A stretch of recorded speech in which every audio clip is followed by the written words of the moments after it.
welcome into the CHGO Bears Podcast as we are now under 10 days to training camp. And yes, we are indeed talking Super Bowl on the show today. Preview of the Vikings coming up. Hard Knocks looked. Caleb in the conversation. My good friend Nicholas Moreano. My good friend Greg P. Allen Braggs. Couple of crutches, a knee brace. Made it into the studio today, gentlemen. Good to see you. You don't see me with the car actually coming into the studio. I did. That's messed up. Dude, you know, you would think you would be a gentleman after everything that he's gone through, both of you on the escalator. No, not at all. I was watching the Odunze clip on Hard Knocks, just walking, crossing the street when I should, and then Yep. Greg just Ray. laid on the horn, waited till he was crossing, and then accelerated towards and I'm like, him. look at the sign, you jackass. And then he realized it was me. It was you. It was great. He did get kind of puffy chested when I he did. didn't know I it was was like, me for a second. He was ready to scrap on the middle of the road. That was good. You two are very similar that way. Just always ready to fight. Yeah. I mean, I'm Crack of course, open a C4 right now. That's right. I'm a lover and not a fighter. And the only time I've ever been in a fight, I was halfway running out the door. So congrats to me. Shout out to my guy you guys had this morning. I had a gentleman on a bike across the street stare at me this morning. And then as I was walking up the steps, he like went under the viaduct, and then he looks at me and he yells across the way, "I watch your podcast every day. D, you made my day." Appreciate you, my friend. Thank you for saying hello across the way. That's awesome, Mark. I have to give a quick shout out, too, because this past weekend I ran into Sean and Chris, both supporters, watchers of the CHGO Bears podcast. We were talking some Bears along the way, so just want to give a shout out to those guys, Sean and Chris. Anytime you say hello to us, you have no idea what it means. The only reason why I do this every day is for one random person to say hello to me once a week. That's really I have so much trouble validating myself that any validation like that it's really what I live for. So thank you, D. You got your fix today, so Yeah, all good. All right, so let's jump into the Hard Knocks situation. Brian Daboll. You know, my biggest takeaway from the whole thing is that I want Brian Daboll to be my head coach. The guy's just like, there's a straightness and a easiness to him that I really appreciate. But Caleb's got his favorite play. Rome comes across well. Jaden Daniels, not so much. What was your number one takeaway? If people haven't seen these clips, unfortunately, we can't play them for you. But you know, there's a lot to take out of it, but I'm curious where you guys came in very excited today, Gregory, on this. You too, Nick. Where do you want to go with your favorite sort of takeaway from what we've learned on the look at the Giants? Just with Caleb and Rome, or all the clips that we got from the Biggest Giants interviewing? Open canvas, baby. Go ahead. Yeah, I mean, I think the thing that was most impressive, because like all of it's just kind of whiteboard stuff that you may or may not understand, but the thing I respected the most was Marvin Harrison Jr. not throwing his quarterback under the bus, and it certainly seemed like they were trying to bait him into that, and he wouldn't take that bait. You know, they set him up like, hey, you played with C.J. Stroud, now you got to play with this young freshman loser that can't get you the football. That's a shit throw, wasn't it, man? Ha ha. And then he doesn't take it, and he says, no, man, I never say anything to the quarterback when it comes to that huddle. And then he doubles down and goes, I could have made a play on that ball. You know, and he puts it, and that to me is the kind of leadership you want to see. So I'm excited for some of the stuff. I mean, Rome Odunze was really impressive. Caleb Williams, obviously, you know, impressive on the whiteboard. But I did have a lot of respect for the way Marvin Harrison Jr. carried himself there. 0% chance I would have said that. Yeah, no, it's a shit throw. The guy's actually a piece of shit. I don't like him at all. And that's probably what. My stats would be way better if I had an actual quarterback. Right. I that was good teammateship right there. Yeah, I enjoyed the Caleb clip with him on the whiteboard where they draw up this play. If there are 70 plays in a game and 45 passing, you have to run this play 45 times. Do you know what play you want? What's the one play that you're going to want to draw up?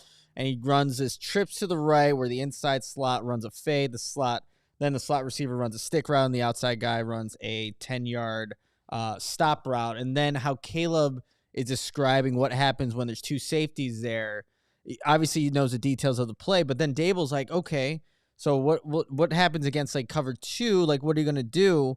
And if the safety has the range, do you have any hard time like throwing to the receiver that's running the inside fade? Caleb, no trouble whatsoever. And then Daboll goes to describe like how that was a play that Brett Favre and him used to run when they were on the Jets. So the confidence that we know that Caleb Williams has was just also expressed in that one, board on the whiteboard during the combine. There's so much that goes on in football that is over my head. I got to be honest. And most fans, and that's okay. It's a complicated that's game. most fans' head, so I think we do have to stop the presses here. I know we're in the middle of a segment here, but anytime we get a $500 super chat, we do stop the presses here. Windy City Sports Cards with a $500 super chat. Can't wait for the Bears season to start and see what this team can do on the field. But historically, teams on Hard Knocks have had mixed results. Some thrive under the spotlight, while others struggle with the added pressure. The Bears will need to stay focused and use this as an opportunity to bond and build momentum for the season. Bear down. Man, Windy City Sports Cards, $500 super chat. That is amazing. We appreciate that, and we might have a little more about Windy City Sports Cards here in a little bit, so stay tuned for that. So, really? Yes, sir. It's a surprise. So, Carm. Yeah, buddy. The other aspect when he talks about Windy City Sports Cards, like, hey, historically, teams that are on Hard Knocks don't do as well. The Lions, I think were, the exception here last year, so that makes you feel a little better. But I will say, watching these clips and seeing them showing Caleb Williams' mindset, in the huddle and showing Rome Odunze, the Caleb thing for me got me squirmish. I'm like, hey, the Giants shouldn't be allowed to put this out. That's our guy now. Mind your own business. You shouldn't be allowed to use footage of now a competitor's player and what he's thinking on the football field. That should be up to us what we want to put out. It's totally. I started getting defensive. Yeah, no, I think that the chance for Caleb to have success in the NFL now that everybody knows his favorite play, majorly compromised. I really think that we need. I didn't like it. We need to readjust the Bears win total this year because that's out there. I think you're onto something, Gregory. Well, do you think the Bears? I mean, you know how they like to keep things under wraps and control what's being put out there. I can't imagine that Eberflus and Poles loved that footage of their players is out there without really did they have a say in it? Do you think that play was completely unique to football? No, of course not. It's not reinventing the wheel by any means. Exactly. I mean, the play's on Madden. Look, it's a trips right. There's so many formations and route combinations that can come out of like a trips right and then a single receiver to the left. So knowing a defense, I don't think a defense would ever know, oh, man, they're running that play from Hard Knocks. But, I mean, it is a play that Caleb does like. He identified as one that he's familiar with, knows where to go on every specific progression. But it would be, again, it would be really difficult for any defense to identify, oh, it's coming, and then be able to defend it. Yeah, of course, my reaction to the whole Caleb thing is how long he paused when the question was asked, and like I was wondering what was going on in his head, and all right, let's do it, and I'm like, is this confusing to you, or is Dable being too straight? Do you know this as well as you? Are you not wanting to give him this information? Like he was definitely the mind was rolling. That was what I was taking away. Like I was trying to figure out exactly like what he thought of the question and whether he felt like he was being manipulated into giving something that he didn't run again. Well, and here's another question across the board for all these players. Were they informed that Hard Knocks was filming this while they're being interviewed? I mean, I think it is their right to know that, right? And if they did know that, then I do think it does change the way they answer questions, because not only are they, trying to make a good impression to the people in that room with the Giants staff, but now you know that you're going to be on HBO as well. So I'm curious to know if they actually knew that they were being filmed in those moments for a production like this. So those are my questions, because like the Jaden Daniels one was certainly interesting. He wasn't able to call back. I mean, albeit if you were doing calls to me and Steven, you didn't test Mark, but to do a callback on a play. Thank you for not testing me. I would me. never. It was super califragilistic Like I can't do it, and so X9Z4. What did I just say? X9Z4. There you go. You're good. So that's like 3 letters. Do one, Nick, because when Jane Daniels couldn't call back, obviously that was a a mark against him, but I couldn't do it. Okay, this is ridiculous. I just put up NFL play call example. Hop to gun, blue king, trips right, tear 52 sway, all go, special X, shallow, cross, H wide. And I don't know. I mean, I literally just Googled this. Well, that part of it was the most impressive thing to me was Drake May. Like, he seemed like he was completely in control. Mm-hmm. Like, that dude is working. He understood it. Yeah. He not just could recite it, but he understood what everything meant and what it did for lack of a better phrase from Matt Nagy, the why. You know, he could say it, but also understand the why of it. Mm-hmm. Well, and that gets into the range of how much success, you know, these guys can have as rookies. And I think everyone, myself included, is staring at C.J. Stroud last year, throw for over 4,100 yards as a rookie, getting into the playoffs as a rookie, on a bad team, coming off a team that was a 4-win team, winning a playoff game, all of it, and hoping that could be the case for Caleb. And I'm sure, you know, whatever, the Patriots are hoping the same thing for Drake, and Commanders of Jaden, all that type of stuff. Mm-hmm. But it also, and we have an interview coming up here with Luke Braun, Locked On Vikings, who's looking around the division, and Minnesota, where, you know, he did not to spoil some of it, but, you know, we get into the fact that J.J. McCarthy is the 3 up there. Mm-hmm. And he's not going to be under any pressure to do literally anything anytime soon. Right. Whereas here, Bears fans are going to be like, you better win week 1. Oh, yeah. Like, come on, let's go.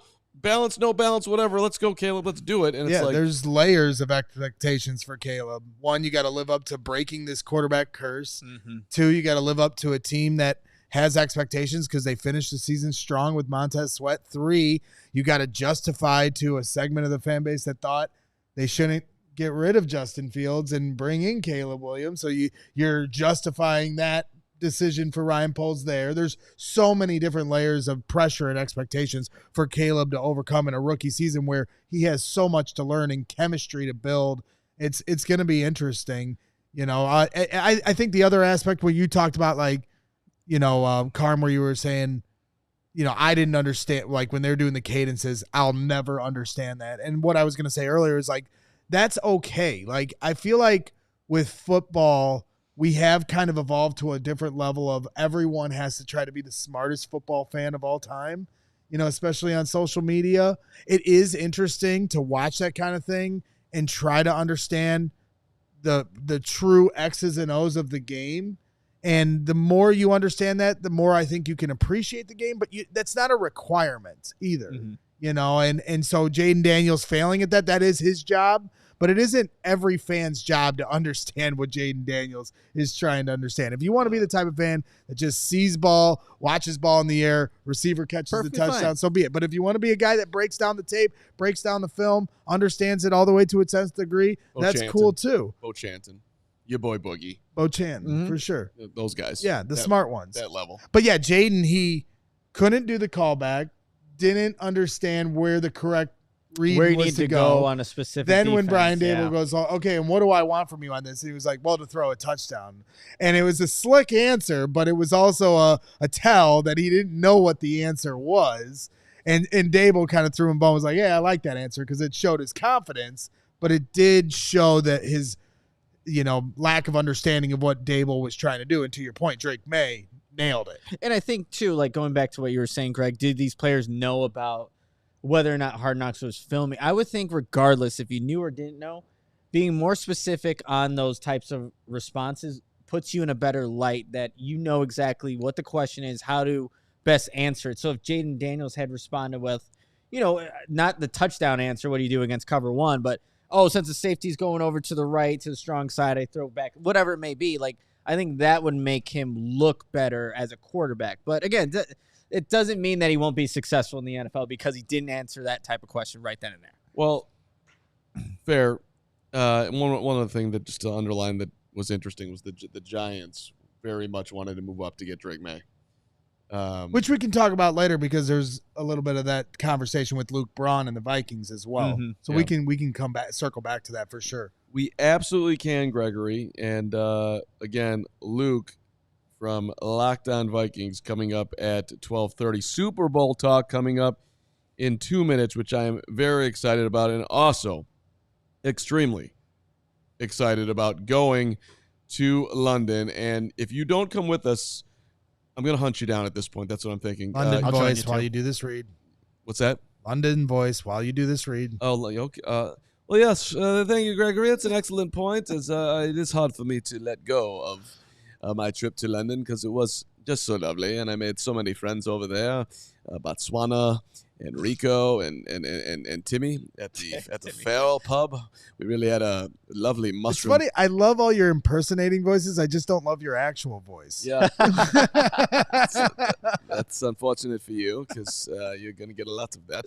But come with us to London, True Fan Travel, your passport to the world of sports. The trusted travel partner for professional sporting events around the world. Come with us. Do this. Book by the end of the month. Flight to London. 4 to 5-star hotel accommodation. You're not used to that. I'm not used to that. That's going to be sweet. Welcome event. Braggs will be drunk. Favorite London pub. It's going to be sweet. Private boat cruise. River Thames. That's going to be sweet. Did I say it right? Thames. Whatever. All-inclusive. Great river. Don't drink the water. All-inclusive tailgate party. Before the game, close to the stadium. That's going to be sweet. Upper level, brilliant, beautiful ticket to the Bears game. You're going to meet some amazing Bears fans as well. Transportation, on-site trip coordinators. Breakfast is going to be available each and every morning. Come on down for a cup of tea. It's going to be delicious. And a meet and greet, of course, with the CHGO team. We're going to, we'll come to your room. We'll meet you in the lobby. We'll do whatever you want to do. We want to hang out and have a ton of fun with you. This is what you do. Go to truefantravel.com, truefantravel.com. Make your deposit, secure your spot. I hope that wasn't creepy. Thank you very much. Steve and I are just laughing over here. We're going to go to your room and just have a ton of fun. D, I'm most looking forward to getting hammered with Braggs in London. Love it. Good. It's good to have goals. That's an excellent choice, Stephen D. And how about this? Maybe we'll go to the borough market and have some strawberries and chocolate, and then have a paella. Somebody in our comments on YouTube yesterday said, as a guy who spent his formative years in Dublin, Carm's accent is so offensive to the Brits, and it brings great joy to my heart knowing the entirety of the UK is cringing as he speaks. Please use that accent the entire time in London. That was a great comment here from Quinny Jones. Thank you very much, and you can have your opinion, but I made many friends while I was over there for 6 days at They Wimbledon. wanted to stab you, for sure. Yes. No doubt. Yes. So, want to give a shout out here to ComEd.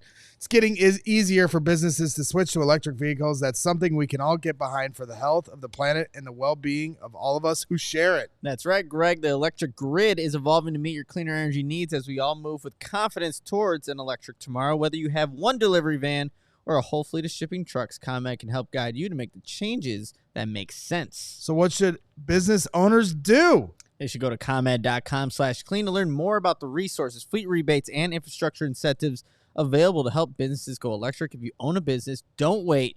Start making your plan today to switch to electric vehicles. Good for business, good for the planet, and good for all of us. Go to ComEd.com/clean. Did you say ComEd.com/clean? I sure did. So go now and see how going electric connects us to a better way of doing business and a better future for generations to come.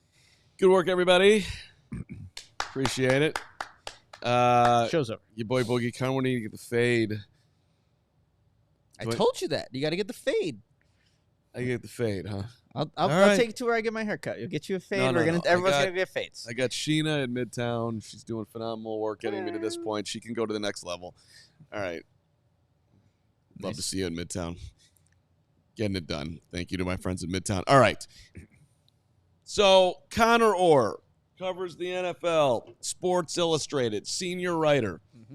And I was catching up on all the action that I missed while I was dominating in London.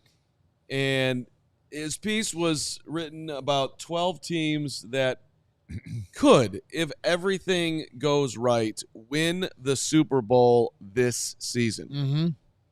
And so I'm going through it, and I'm wondering, is he going to include the Bears? I wasn't expecting him to include the Bears, but I was thinking there was an outside shot that perhaps he would, because he said at the start of the piece that he was stretching, getting to 12 and looking for things. If everything went right, could this team win the Super Bowl? And as your new director of optimism, I would like to put out there that if everything did go right this year, the Bears do have the talent to win the Super Bowl this season. Shut your face. I'm not predicting it. I'm not expecting it. I wouldn't bet on it. All of that. But if you're telling me that the exercises which of the teams in the NFL, if things went right, have the talent to do it, the Bears do. Now, the biggest bet, of course, is on Caleb. He has to be the guy that C.J. Stroud was last year, the 4,100-yard thrower that wowed everybody, offensive rookie of the year and all that. If you ask Bears fans right now, who would you rather have, Caleb Williams or C.J. Stroud? Most of them would probably take Caleb. I actually would say, known commodity in C.J., you'd be nuts not to take him if you could have one of the two. But I think a lot of Bears fans feel like Caleb's going to be the better quarterback. All right, well, let's put that in there. I'm sure Ryan Poles is hoping that. So now let's talk about the obvious here. DJ Moore, last year, 6th in the NFL in yards, 1,364 of them. Keenan Allen, 11th in the NFL in yards, 1,243. That combination is second in the NFL, only behind Jalen Waddle and Tyreek Hill in Miami. That's impressive. That's a pretty damn-ass good duo. Now, let's add in a rookie wide receiver. Well, who was the top rookie wide receiver last year? That would be Puka Nacua. He caught 1,486 yards, all right? I don't think Rome Odunze is going to do that, but let's say that Rome Odunze had a great rookie season and got 1,000 yards.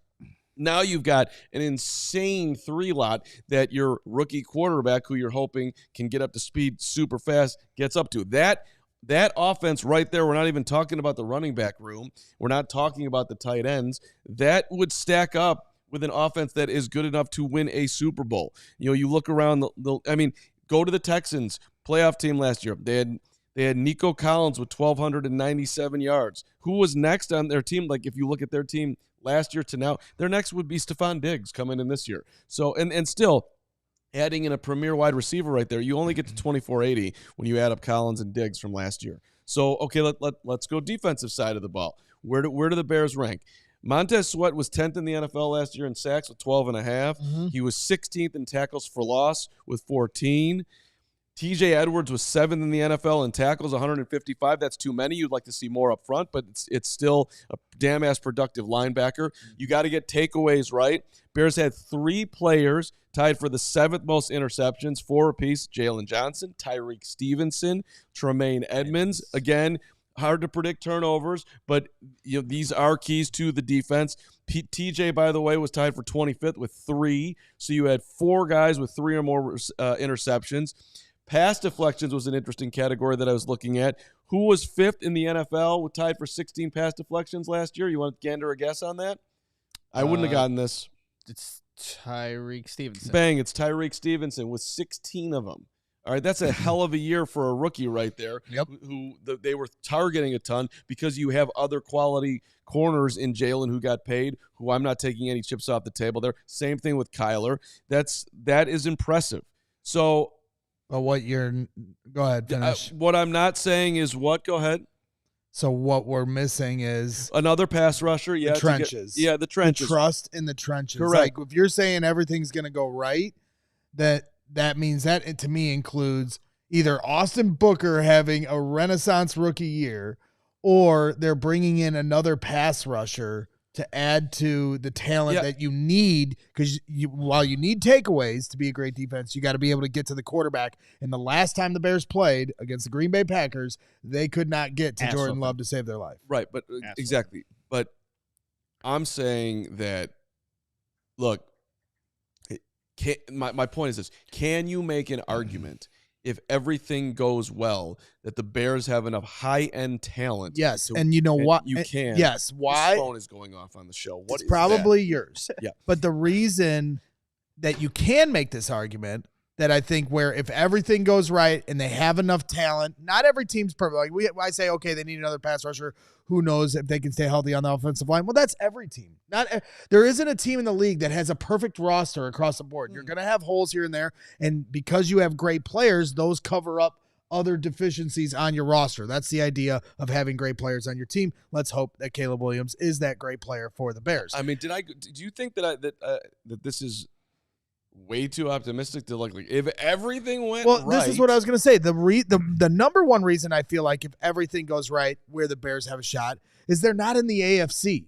They're in the NFC. And if you look at this list of the top 12 teams that Connor Orr thinks have a chance, Chiefs, Bills, Jets, Ravens, Bengals, Browns, Texans are the first 7 teams he lists, all in the AFC. Mm-hmm. None of you have a chance. The Chiefs are the only team that has a chance in the AFC. So wipe all those teams out. Then it's Niners, Rams, Lions, Packers, Eagles. Then you move to the NFC teams that have a chance. So to me, the fact that the Bears are in the NFC, and a lot of things can change as the year goes on in terms of all the different variables from injury to momentum and otherwise, that's where the Bears can find their way to making a playoff push, and who knows, maybe even making a playoff run. So I'm not there. I'm not there with the Bears. They can win a Super Bowl in 2024. Well, screw you, I Nick. know. Screw me right now. But it's, to me, like, yes, if everything goes right, I think they can be a playoff team. I don't see this team right now as it is with a rookie quarterback and still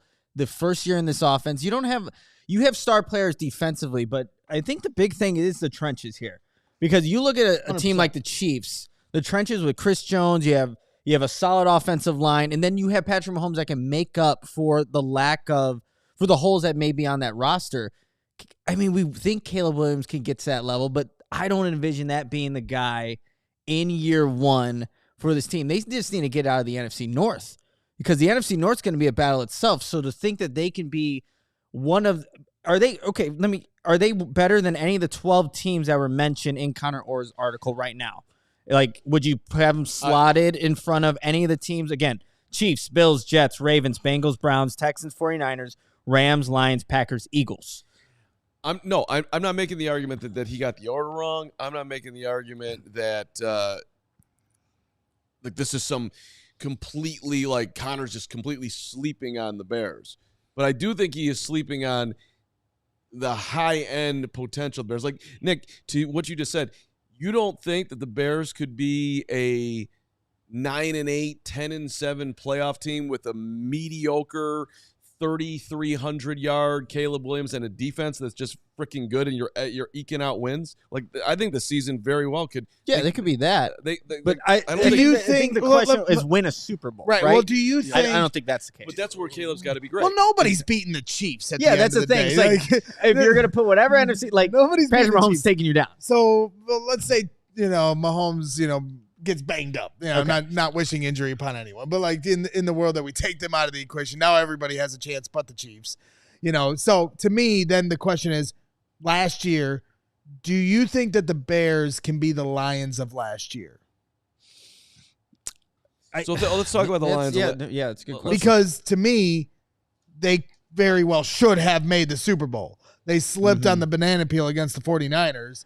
And so to me, if the Bears can do what the Lions did last year and be that, resurgent team, and get hot, Jordan Love too. Yeah. Jordan Love got hot in the second half of the season. They very well could have made the Super Bowl last year the way they were playing at the end of the year. I'll say that the biggest difference between like the Bears-Lions comparison real quickly is that the offensive line for the Detroit Lions is probably arguably the best unit in the top 5, best unit in the NFL. That's fair. The Bears are not I think they could be a top 15 unit, but nowhere near being a top 5 unit when you look from left tackle to right tackle. That's why Jared Goff is able to have a season he did in 2023.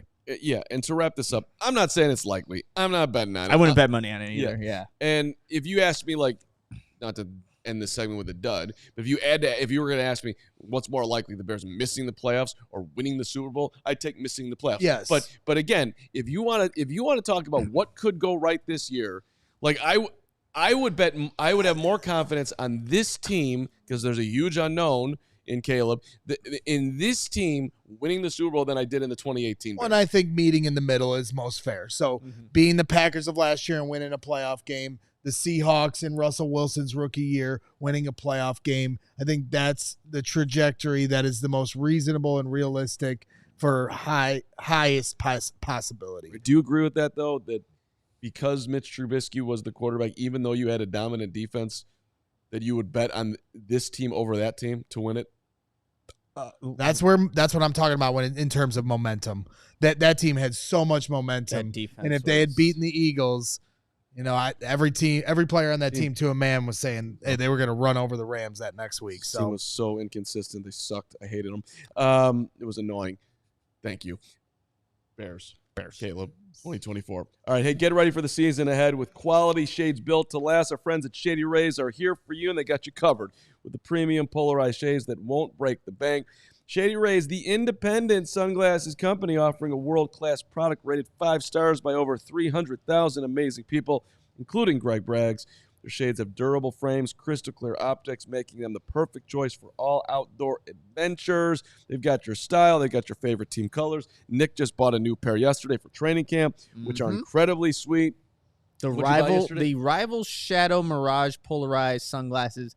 I'm going to be that guy at training camp. You'll see me. You are going bold, and I love it. If you don't love your shades, by the way, you can exchange them for a new pair or return them worry-free within 30 days. No risk when you shop. Team always has your back with the personal and fast support. Plus, if you lose them, they go missing. You somehow put them in a napkin at the old people's home and it gets stolen, like my dad's teeth. That was a rough one for Freddie. They'll get you a new pair. They have the most insane protection in all of eyewear. Every pair is backed by the lost or broken replacements. Exclusively for our listeners, Shady Rays giving out their best deal of the season. Head to shadyrays.com. Use the code CHGO. 35% off polarized sunglasses.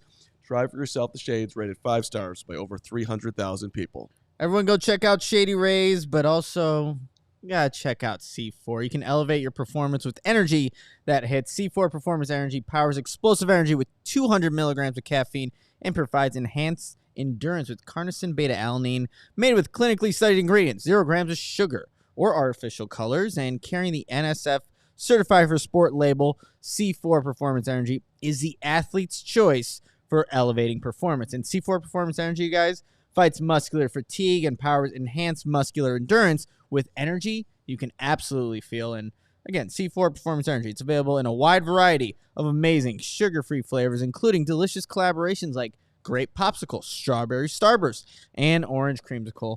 I literally have a C4 probably every single day, so you don't have to do it at that level, but you definitely have to check them out. C4 Performance Energy. All right. We talked to you about the Vikings as we continue to make our way around the division.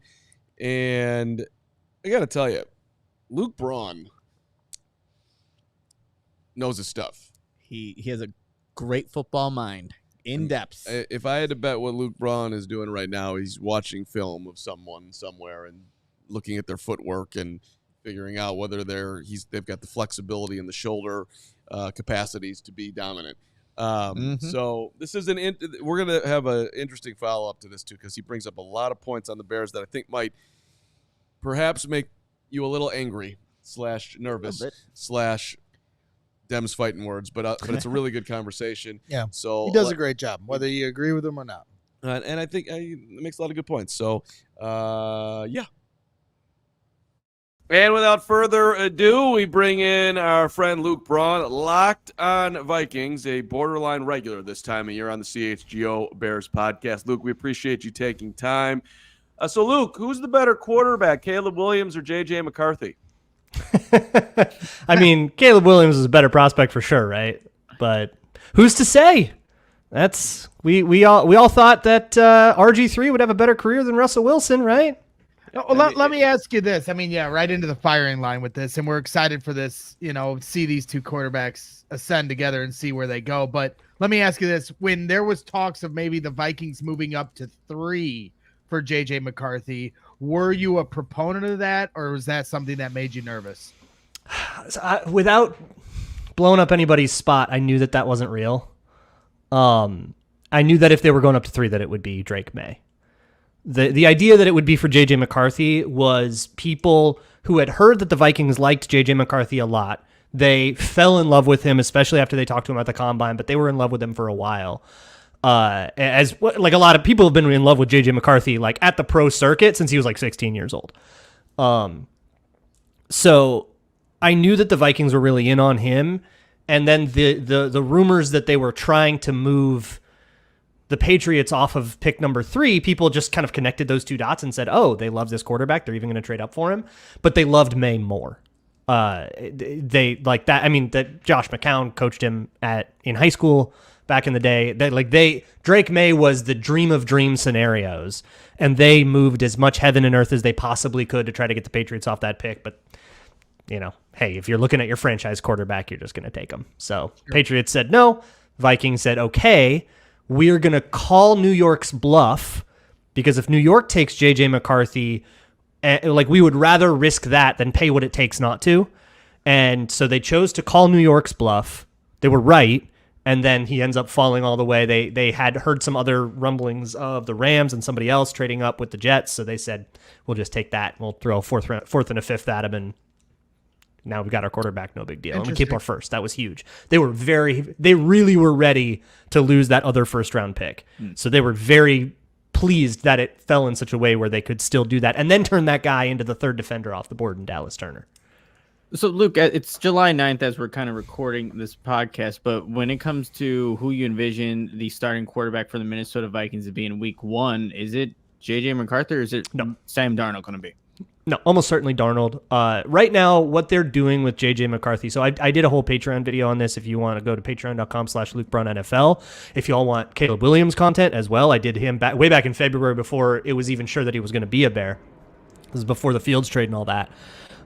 So I did an eval on him that's like an hour long if Bears fans want to see that, and that's free to watch.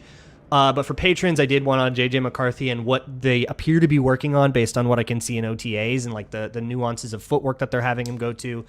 Essentially, one of the things about J.J. McCarthy that made his deep ball in particular struggle was that he would over-rotate. And if you imagine like a pitcher throwing a pitch, their hips come all the way through, their leg comes flying all the way around. You don't want that in a football throw, and J.J. McCarthy had it, which on longer throws that require a little bit more touch, you're going to have... like that's going to really show up. So you would see a lot of deep misses, especially across your body to the left and all that. And you see that reflected in accuracy stats. So they're working on that. They're trying to get him to rotate things a little bit less. I don't know if any of you golf, but if you've ever tried to change your golf swing, you suck in the meantime. That's where we're at right now. So absolutely no expectation for J.J. McCarthy to start week 1.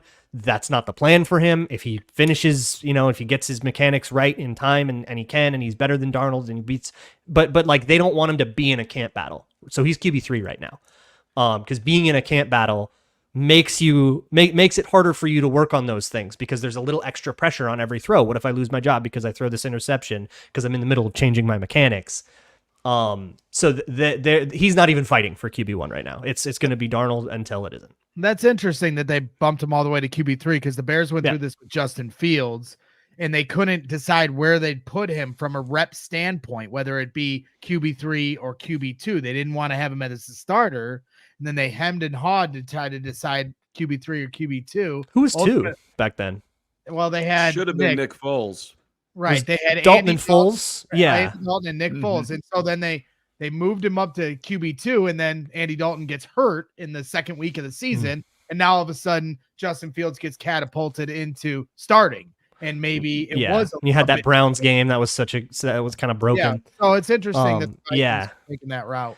So I think a big reason is just practical. Because if you're going to stop practice to like work on your QB's mechanics, which is probably worth it when he's the guy that's like your franchise QB now, right? Like he's your first round QB, he's your guy. Your career's tied to this guy. Probably worth stopping practice to like fix a hitch in his giddy up if you want. You'd rather do that and take time away from the threes. Like that's a big reason to do that. And there's just no pressure. Like there's absolutely no pressure on him right now. There's no deadline on it. It's here's what we want you to be better at. We want you to get through this. When we feel you are comfortable, then we will start to think, do we want to put you in over Sam Darnold or are you better than Sam Darnold? But they haven't even started asking the question yet, and that's very much on purpose. Well, for the record, Mark Carman can attest I am a impeccable golfer. Tremendous talent. He's really good, Luke. Nobody can shoot 96 on the worst course in America better than Greg Braggs. Well, Luke, hold on a second here. Because when you talk about mechanic changes, that's like it might work, it might not work. You never know if that's going to click. But I've also heard like the intel that we had is the Bears loved Caleb, but the person they loved the second most in the draft was JJ. So this mechanic change, I'm assuming they knew when they drafted him that they were going to go through this, or is this something that popped up like, this is O'Connell's vision, I think. This is Kevin O'Connell, QB guru, former QB himself, saying, I know what you need to do to maximize. And the idea that it'll maybe take a couple months to come to fruition and he won't play right away in his rookie year is a pretty small cost. I don't think they care that much. But, for example, that might be something that they maybe would have liked Drake May more. Now, I actually think Drake May needs to wait for longer. And if he starts right away for the Patriots, I think that that's a mistake. But the kind of gold at the end of the rainbow is more worth it. So, yeah, and these changes are pretty subtle.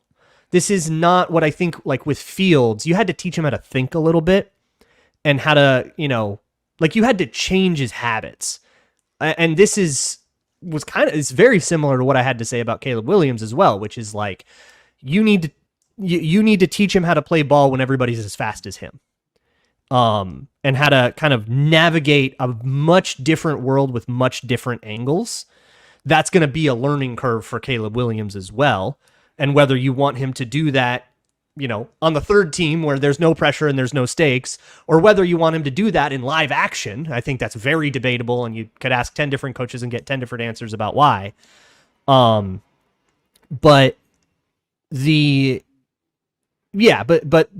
to answer your question, yes, I think that it was always going to be a learning curve, and Kevin O'Connell always had, okay, if we draft him, we're going to do this with you, and we're not going to care if that means you miss week 1. That's not at issue.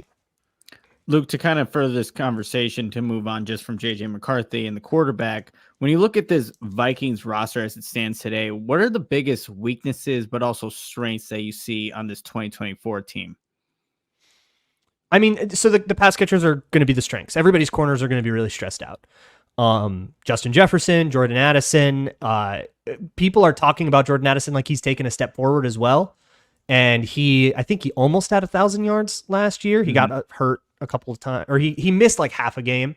And then obviously sharing a field with Justin Jefferson for half of the season is going to make it hard to be a 1,000-yard receiver. And TJ Hawkinson for most of the season. TJ Hawkinson hurt, but it sounds like they're expecting him to come back maybe halfway through the season would be, I guess, my guess. It doesn't sound like he's going to miss the whole year, which we were actually kind of worried about. So you get him back at some point, obviously JJ. There's a lot of threats in the secondary, and the O-line, especially the bookend tackles, have been really strong. They're coming off a really strong year. They're bringing back the same group of people. They might change the starting order a little bit. That's kind of a thing over here. We're maybe making a change at left guard that nobody agrees with. But either way, like they're basically running back a really good offensive core. On the other side of the ball, the corners are a disaster. There's no real way to sugarcoat it. I like Byron Murphy a lot. They want him to play inside. He's a nickel corner. They have Shaq Griffin, or whatever's left of him, on like a cheap deal, basically de facto starting, and a bunch of young guys that aren't working out. So that is a really, really tough group. I think the run defense as well looks really suspicious. You have Harrison Phillips. I love Harrison Phillips, but he can only cover maximum 2 gaps. Then you have Jonathan Bullard, who played fine as a role player, but you don't really want him to be more than that. And then like 6 Dean Lowrys. They left Dean Lowry and they replaced him with like Jerry Tillery and a whole bunch of people about that level. Like a whole bunch of guys that like, hey, maybe they're depth, but if they're starting every play, you got something going wrong. They did replace Danielle Hunter with kind of this aggregate of a bunch of edge rushers. Jonathan Grenard, they're very excited about him. Dallas Turner, everybody's super excited about him after OTAs, by the way, but not even in pads, big grain of salt. Hopefully they get something out of that edge room, but it's like, man, it just kind of feels like you can just like run right through this defense. Or if you want to throw on them on the exterior, there's a really good chance that if you have the Vikings in 3-corner personnel, that you've got somebody on the outside that the Vikings don't really trust, whether it's a Caleb Evans or Andrew Booth or somebody else coming out of nowhere. Somebody is going to be on the outside that you can target all the time, and it's just going to be a matter of, can you get past the whatever blitz Brian Flores has dialed up this time. I mean, so in terms of expectations for the season, whether it's the fan base, the media, or the team itself, is this kind of looked at more as a transition year and accepting of lower expectations? The coaches aren't necessarily on the hot seat, because like when Justin Fields first came in, Matt Nagy was clearly on the hot seat. So that played into a lot of the decisions and some of the mistakes they made in that development process. So you're saying, and shaking your head a little bit here, that that the Vikings are kind of accepting that this is a transition year. I would say that their seat is about as cold as the seat gets. For a team that didn't make the playoffs last year. Like, I think Andy Reid probably has the coolest seat in the league, but it is about as cold as you can get for this situation. Everybody in the world understands that we have that rushing this is the best way to make it fail. So I think there is a patience. Now, in terms of the fan base, I don't know what kind of insane person you're going to end up talking to, so I can't speak for that. Personally, yeah, I mean, talk to me around Halloween. We'll see how I'm feeling. If they're 1-7 and JJ McCarthy is already in the game because Sam Darnold threw 4 interceptions and then JJ McCarthy threw 4 interceptions, we might be clicking some panic buttons. But like, that's pretty worst case scenario, I think in reality, you're going to have like a 3-6 start with Sam Darnold. Eventually JJ McCarthy shows up, takes over a season that's already gone, and you just kind of hope that he looks comfortable and you don't really care about the record this year. That's the way I am. And that's to be expected. Honestly, I think that's the way every rookie QB team should be, except the Falcons, who don't really count. Like, I think the Bears should look at this and say, if Caleb is good, I don't care. Yeah, I think, obviously all roads, lead to Caleb in terms of our worry or hope that it works out for him. But yeah, careful with that phrase. Well, I mean, all roads lead to Rome means something different now. Yeah, well, and then we also have Rome Odunze now. Yeah, so exactly. So like, but I was curious if you had any kind of expectation but you said it maybe could be a 3-6 start, but like with Sam Darnold resurgence, with Kevin, the brainiac that is Kevin O'Connell. There's some homers that are like, what if he's actually good now? Yeah, we'll see. Okay. I don't think we're seeing the Geno Smith, because like Geno took like 8 years to do what he did, to have the turnaround that he did. I think if Darnold's going to be on that trajectory, like, let's check back in 2028. What's your explanation, Luke, as to why the players love Kevin so much? Kevin O'Connell, obviously the head coach of the Minnesota Vikings. Like, we see these polls that he's got a huge approval rating. Like, what's your understanding of why he's resonated in that locker room so much? Yeah, so I think you're talking about the NFLPA thing, which has a lot to do with the organization as well. The Wilfs have put in a lot of money to making the facilities state-of-the-art, food state-of-the-art, like everything, having the right staff so everybody can get as much attention as possible. Nobody feels like stretched too thin, right? Which is very different compared to like Arizona or Washington, where everybody's trying to pinch a penny, and then you can't get into the trainer's office because there's only one person and there's 6 people who are supposed to see him today. So like that's, I think, a big part of it. But with O'Connell in particular, he's a very laid back guy. And that's what they were looking for. Coming off of Mike Zimmer, this red faced, crabby old man, that would kind of, he'd lay into you if you did something wrong. And while a lot of players respect that, a lot of players need that. They say, like, I want somebody who isn't going to sugarcoat things for me, who isn't trying to coddle me, who, if I do the wrong footwork, tell me I did the wrong footwork. I can handle being yelled at. I'm a big boy. A lot of Zimmer's players said that, but toward the end, it stopped being productive. And so the contrast between that and O'Connell really set up this culture of really like calm, collected problem solving. If there is an issue, and there always is, it's football. Whatever we've got in front of us, let's work together. Let's not put too much stress on ourselves. If you mess up, you're not in trouble. Here's just do it different next time. And it's teaching. And it's like, it's like surfer beach vibes. It's very surfer bro. Everything is very like relaxed, which sometimes you need a sense of urgency, and like late in games last year, a lack of urgency really got them. So there are drawbacks to this, but yeah, I think everybody likes working with him. I think he makes an effort to make a connection with all of his players too. Like on the defense and everybody, like to really have a relationship.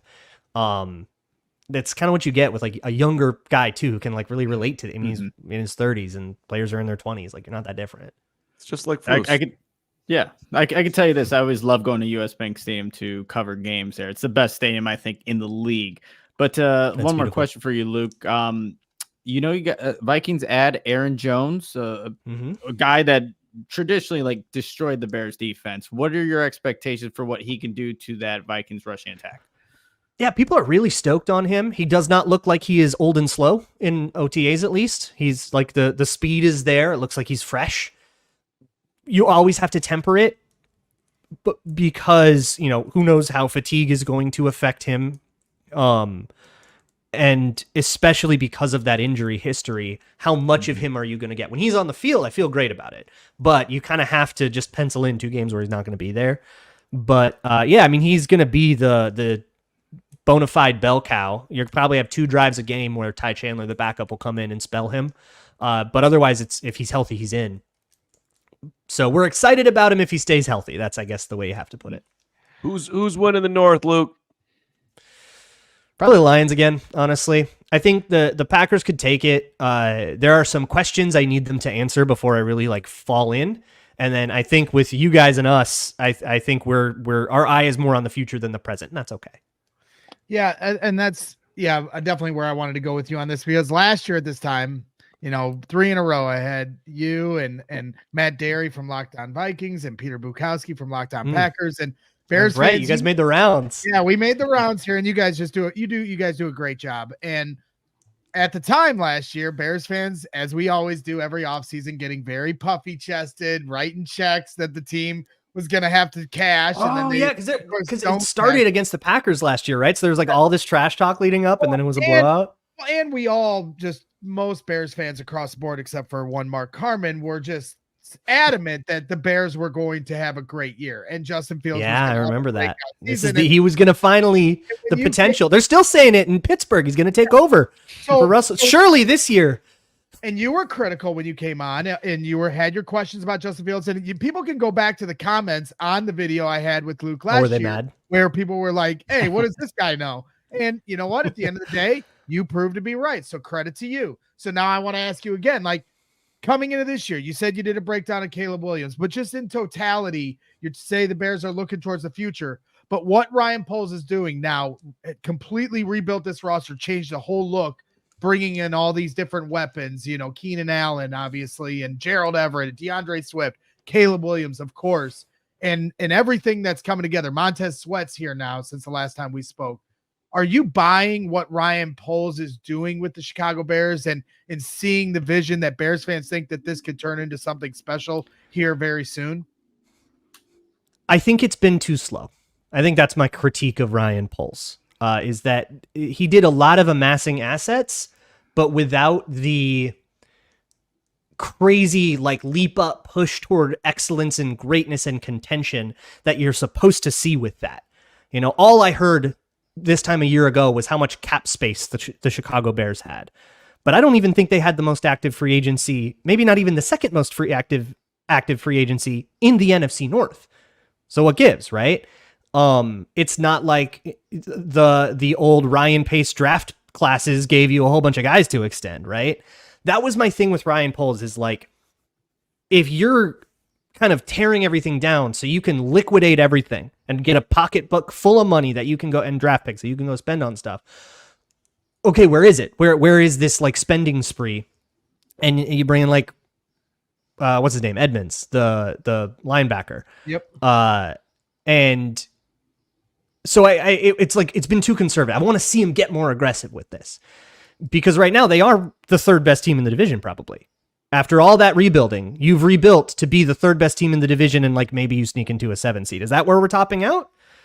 And if not, if the build still isn't done, well, it's year 3. Why isn't it done yet? So that's a timeline for me with Ryan Poles. But in terms of like what I think you're actually asking is expectations for this year. I guess I have questions too about the Bears.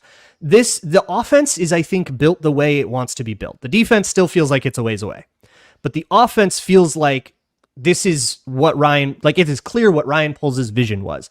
QB we believe in, couple of weapons we can be really excited about, DJ Moore, Rome Odunze. So that's going to be the trio. And if Ryan Poles' Chicago Bears are going to win a Lombardi, we're going to see what that looks like now. At least we're going to see the seeds of it. We're going to see, okay, at least that trio is really this powerful thing, and they're going to, put up dueling 1,000-yard seasons, and we're going to have, this crazy thing. We're going to see that now, or when Caleb Williams is ready, because the first few weeks there will be growing pains. I fully expect that, and that's fine. That's we can all be really patient with that. I will hope. So from the Bears, it's very similar to the Vikings because the Bears and the Vikings are in similar spots right now. I don't really care if I'm a Bears fan, if they're 7-10 or if they're 10-7, or if they're 5-12. I don't care. If Caleb Williams looks good, if Rome and Caleb are the duo that everybody wants them to be, if DJ Moore, now that he isn't the only pass catcher worth a damn on the team, pops off, if all of that works out, then I don't care. Fair enough. Luke, you do not speak for Bears fans, and this is actually a very interesting conversation for us to have about exactly what you just said. Great stuff, and I mean this in the fullest compliment, but Luke, I think at least a couple days a week you perhaps sleep with a football. You love the sport so much. Is that true? Do you ever cuddle with? I mean, I know that Nick does, and Braggs has got like 3 balls in his bed, because he's so versatile. But what do you ever just cuddle a Duke or something like that? If I were ever going to get intimate with football paraphernalia, it'd be a blocking sled. There we go. There we go. So rough and tumble. NFC North, baby. There you go, Nick. Black and blue division, baby. Yeah, Mark sleeps in a bed of tennis balls. He just got back from Wimbledon, and gotcha. Do you have the skirt too, or he didn't bring his British accent to the interview? Oh, I did not. Hey, Luke, really thorough. Awesome to have you on, man. Continued success to you. We greatly appreciate it, and hey, it should be a fun year. Anytime. Don't you agree? Do you sleep with a football? Did you ever? No, I don't. I don't believe you, Nick. I think in high school, I'm not gonna lie, you'd be up in my bed just kind of throwing a spiral, and you probably just sleep with the football. And cuddle with it, yeah. right? Yeah. Right. Yeah. I mean, I think any football, basketball, baseball, tennis ball. That's the way you should live your life. I mean, yeah, like Who knows his stuff is the whole point. He does know his shit. It was good, insight into the Vikings. Interesting to hear that, no way that J.J. McCarthy's going to start the year. Because, for us, going through that with Justin Fields, that was, I think, their initial decision. But you always felt like that decision was in flux. With the Vikings, it doesn't feel like that at all. And that it could go well into the season. So, yeah, his perspective on what the Bears are, do I agree necessarily with his assessment of this rebuild is taking too long? I don't. That doesn't bother me because I've enjoyed watching Poles be patient and calculated in the way this has lined up. Okay, could they have been better last year? I'm sure everybody wished they were. We all wanted them to be better, but at the end of the day, they are where they are now. So Poles is doing a great job, regardless of if you think it's taken too long to get to this point. It's lined up perfectly with Caleb Williams, Rome Odunze, and the rest of this team nucleus getting here. And his assessment of the defense, I think is a little off. I think he's underestimating just how good this defense could be. And just the idea that, and I think we'll probably talk about this maybe a little bit next week too, but Bears fans' expectations shouldn't be high. They should just be accepting of a transition. That's not happening here in Chicago. We are not in the exact same spot of where the Vikings are from a mindset standpoint, or I even believe from a roster standpoint. I think the Bears are a little more ahead, where it's fair for the team to have higher expectations than where the Vikings are. It starts with the core. I mean, look, J.J. McCarthy is not projected to start for them.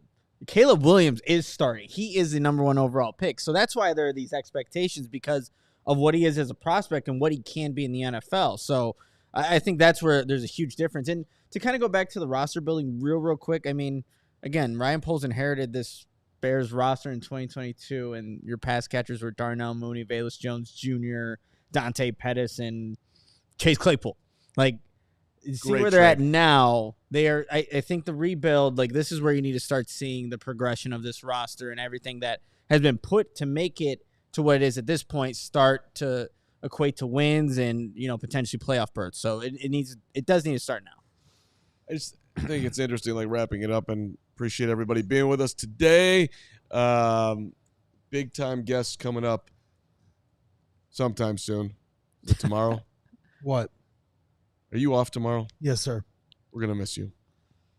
Are you asking me who's on tomorrow? Yeah. Matt Derry from Locked On Vikings. So we got Locked On Vikings today, Locked On Lions tomorrow with Matt Derry. Carman, Matt, have a little bit of a history because we had Matt on last year for Bears After Dark. And that's the thing. Like I said, you can agree with Luke. You can agree with Matt Derry or not. But at the end of the day, last year, we were talking a lot of crap, and those guys ended up being right about their assessment of what they thought the Bears would be last year. Right. Agree, disagree. But, like, if you, including you, Pizzatola, great show, except Carm, love you, Pizzatola. Copy and paste with that tweet. No, we need a shirt that says that. I literally, if you did a percentage poll on the NFC North, Bears fans included, diehard, whatever, Vikings, Lions, Packers, the whole thing, it seems to be a near consensus that the Lions are first, the Packers are second, the Bears are third, and Minnesota is fourth. Would you agree with that? Right. I mean, if you were to bet, you'd pick the Bears third in the division right now, right? I mean, yeah, that's the most fair way of it shaking out. Right. Yeah. I mean, that just seems to be as wide open as the NFC kind of feels, and talking Super Bowl potential if everything clicks right and all that stuff. But it's misleading to be like, and Luke said it too. Oh, you did all that to only be the third best team in the division. Well, it's the best division in the NFC. What if that third team in the division wins 9 or 10 games? Right, like it's all there's context there. If they're the third team in the division, but they're also in the playoffs, you have 3 teams from the NFC North in the playoffs.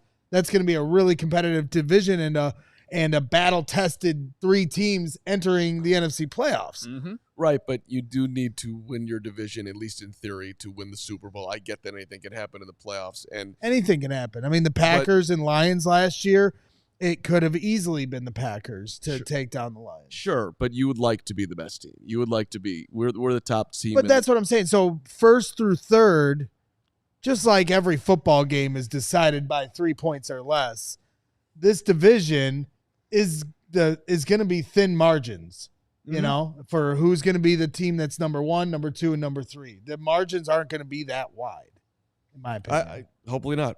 Hopefully not. Well, I mean, unless it's no more Bears. Caleb's Chiefs just that game, good. yeah. And there's a huge margin. Sorry, Nick. Go ahead. No, yeah, just as long as there's no more last year where the Bears played the Chiefs and got destroyed. So no more. None of that happened. Yeah, anymore. that would not be good. That was horrible. Yeah. And that's when I thought we were never going to win another football game. We got a new guy, Ian, in the chat saying He's a Chiefs fan. He's a Chiefs fan. He says, "Imagine being salty that you're single." He must be yelling at somebody in the chat because the 3 of us, good sir, are not single. We are all taken, Ian. Okay, and I think he was referring to somebody in the yeah, chat. he's probably he's been going at it with people in the chat all day. He's got this profile picture that's super hot. I mean, it is. Look at that. Carm, could you ever pull that off? Dude's working out. Congratulations, Ian. You think you're hot? We got Nick Moreano here, way hotter than you. Facts. Yeah, that's right. That's right. Cat calls coming from all over the. I'm gonna make my profile picture with my shirt off, Ian. Oh yeah. Okay. You want to see some tits? It's somewhere at the end of these shows that Braggs loses his mind. And we're going to end on a very professional note. No, we're not. We're not done yet, Carm, because we got to give our guy Windy City Sports Cards. And we have super chats. We might even have diehards for you to shout out. We got plenty to do. We're not going anywhere. Okay. I'm going to be here later producing the show so we can do this show for another 2 hours. But I wanted to give a shout out to Windy City Sports Cards. I was messaging him earlier because he sent us a gift, Mark Carman. Mark, look. And so when I was messaging him, then he's nice enough to throw in the super chat too. It's just unbelievable kindness coming from our guys over at Windy City Sports Cards. And so I have a gift for you. For me? One, Mark Carman. Yes, pass this over. I actually got a couple gifts. How did you know this was for me? Well, it's called We Opened the Box. Yeah. We looked at what was in there. But this doesn't have my name on it. Does I appreciate all of this, but how did you know that this one's for me? What are you talking about? Just open it and look. Because we opened the damn box, you dolt. Oh. Oh. Thank Thank you, Windy City Sports Cards. Look at that. We've got a bigger picture. We there. Don't worry. Yeah. This is what Windy City Sports Cards gifted us. He had tweeted these images at us a couple weeks ago. Awesome. They're actually sweet, and I knew you'd love yours. I do because he gave me Jordan stats. Yes, I knew you'd like that. Through 1990, including 3 years at North Carolina in college, which clearly I did not get into the University of North Carolina. I didn't even think about applying to the University of North Carolina. But according to this, I played Pull there. up his picture again, Steven. and It's put up- pretty sweet.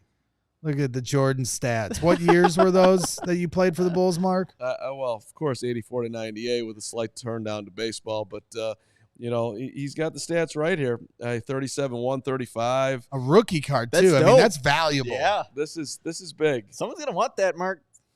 I'm Gotta hold I'm gonna hold it dear to your heart. paste this to my forehead and walk around. Windy the rest City of the day. Sports Cards. Can you get limited edition Ian card with his shirt off, please? That one will sell like hotcakes. That's cool. You got him on your head. And I actually look at got that. a couple, too. He sent me a couple as well. Very gracious of you. It's pretty cool, man. I don't know if we got pictures of those as well. They're pretty good. They're not, here's the presentation of the cards too, and the hard casing, Yeah. like that is. You got the one top-tier where I stuff look right like there. Hank Schrader. That's the Hank Schrader special right there. Pretty good. And then you, we got, you got the the other- Walter Payton, right? Yeah. Oh, that's The Walter stats. dope. Yeah, I'm an old guy. And then this one, looking. I always got a cigar in hand. It's one thing you're gonna know about me. And then Ryan Sandberg. Yeah, is Oh, that yeah, it is says that it what there, it yeah. is? Yeah, it says Rhino. Rhino on it. Yeah. Rhino. Yes, sir. Well, we appreciate that, Windy City Sports Cards. Very generous of you. Carm's gonna Thank wear you. this on his head literally for the rest of his life. I am. You look like a nut job. You look like an I don't know what to absolute say to you nut right job. Hi, how are you? Do you see this? I have my own card. It's from Windy City Sports Cards. I'm really, really, really happy to be honored in this way. Thank you. Yes. And Windy City So- Sports Cards will make us the Ian card. He said, just send me the picture. Nah, You should- I think it's Ian's better- crossing lines. And we're Yeah, gonna have to block Ian. I think maybe a Nick Ian- card is in play here. Follow them on Instagram at 312 Sports Cards and then on Twitter at 312 Sports Cards 1. So we appreciate you guys. That was very nice of you. Very funny. So yeah. Yeah. I know we need gotta- an Ian card though. No, we really don't. Okay. Hey, let's get to Give it to the my other wife. super chats. He's out of his mind. Is that Braggs' mom, Barbara Graham? That's my mom. At Sean Caselli, if I end up being Greg's Uber driver to training camp, how much should I charge? Should Greg tip me? Absolutely. We'll see. No question Uh, asked. Listen, you deserve so much for everything you've done, Barb, that I think What do you mean everything she's done? Look at what she's done. that's a good point. You know what I'm saying? Yeah, Like, no, everything she's been through. Well, she also created this monster. So fair isn't she point. to I blame mean, I guess a little bit? It's a fair point. One I'm way to look conflicted. at it. I'm conflicted now. Okay, thank you, Barb. I hope that the drive goes lovely. Crystal 9.99. Putting some money on this bold take. Bears to the Super Bowl. They lose, and this starts our dynasty. Bear down, stamp it. Love you guys. Wow. Crystal. All Well, and we got to get Crystal to training camp Sunday, August 4th. I'm doing everything I can. I'm putting lines in the water. I think and- I saw someone in our chat say they had tickets for that We day. need to get Crystal. Bears Den. Bears Den said, I have 2 extra training camp tickets for the 4th if anyone needs. Bears Den. We are getting Crystal to training camp August 4th. She asked me the other day With you guys bubble wrap. I'm gonna the smack you training both. camp tickets. You want one? No, Are you jealous? I'm not. And Somebody she's get one that of out our of most Greg's hands. loyal viewers and supporters here. We are going to get Crystal to training camp August 4th. Bears Den, if you're still watching, get in touch with me, whether it's on Instagram or Twitter, and let me line you up with Crystal so we can get her to training camp. I'm also doing my best. Carm's going to do his best. Nick's going to do his best. We are going to get Crystal to training camp because this whole training camp thing is a complete fiasco. You've got somehow StubHub and other secondary ticket accounts. I know our guys over at Game Time would never do this, but they're like allowing people to sell their training camp tickets on. And I don't even know how that's legal because, like, to me, when tickets are given away for free, I thought there's like a rule that they can't be sold on a resale, website like that for that kind of money. So this is ridiculous. We all miss Bourbonnais. They're not going back to Bourbonnais. The one thing I will say, though, in regards to this that is a big miss by the Bears. Okay, it's limited capacity at Hallis Hall. You're only going to have 9 open practices, and that's fine. But logistically, I understand you got, the Hall of Fame game and everything going on this year, joint practice with the Bengals at home.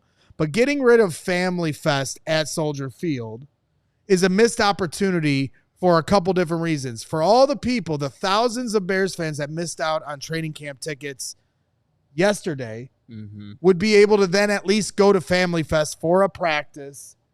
And the people that are able to take their families. Last year, I took my mom, my wife, and my daughter. We all went to Family Fest. We got to go to Soldier Field. Addie got to meet George McCaskey. She had a broken arm, if you remember. And George gave her a thing. You meet Staley. You walk around the field. You have all this interactive stuff. So, like, beyond the people that weren't able to go to Hallis Hall for practice, you give them an opportunity to go to Soldier Field. Also, families that can't afford to take their, kids and everybody to a game where it gets much more expensive during the season, to not have Family Fest. They used to do Family Fest on Saturdays where they'd play a night practice and then fireworks afterwards. Yeah. Then they started moving it to Tuesday and Wednesdays at 11 o'clock in the afternoon where most people couldn't call off work. So it's like every year we keep scaling back, what's going to help the families that support the Chicago Bears, and it doesn't make any sense to me. I understand the team comes first. I understand getting to the playoffs comes first and all that, but it just would be nice if there'd be a little more consideration towards the families and that can't afford to go to games during the regular season and the fans that aren't able to go to training camp at Hallis Hall because of the limited capacity. And Briggs, let me just add to this real quickly about training camp. For a lot of the people that didn't, obviously get tickets, that's why it's going to be super important for you to, one, subscribe to this podcast, like us, hit that bell notification, because we're going to be going live after these training camp practices, giving you all the details of what actually happened. So when you can't make it, we'll be there to recap things. I'll have articles out there to give you the coverage that maybe you're not able to actually see in person. So it's a good opportunity to just, one, if you haven't subscribed already, do that, because we're going to be the ones covering training camp like no other for the Bears Beat. Yes, sir. After every training camp day, shows will be coming towards you. All right, any other supers that we get out of here? Yes, back in point, $4.99. Read it, Carm. What is that growing on Carm's upper lip? Whatever it is, shave it. Shave it before it spreads. Joke. Love you all, but seriously, shave it off. Just kidding. JK. Yeah, not joke. Back in point, you will respect this beard that I am. Well, you said you were going to shave it off anyway. Yeah, I hate it too, but I'm in for a little bit more. $4.99 from Crystal. Correct, Braggs, because I take my daughter. She doesn't go to the games. Bears need to do better. We have stuck beside them. All right, so there's your fans speaking, and we appreciate you all. Speaking loud, speaking proud, speaking with bubble wrap. How can one hold bubble wrap? He's like motioning me to stop it. Yes, how can one hold bubble wrap and not pop the bubbles? The mic picks all this up. Of course the mic does. I have bubble wrap in my hand. It's a horrible. What do you expect from me? Okay, somebody get this guy out of here. Stop him. You cannot hold it, and accountability is important in life. It's you're an adult. He's a child. In theory. All right. Goodbye. Popping this. We'll see you tomorrow. Matt Derry here. We look at the Lions. Thanks for watching. Thank you to Super Hot Ian. See you on the show. See you guys tomorrow. No, we can't.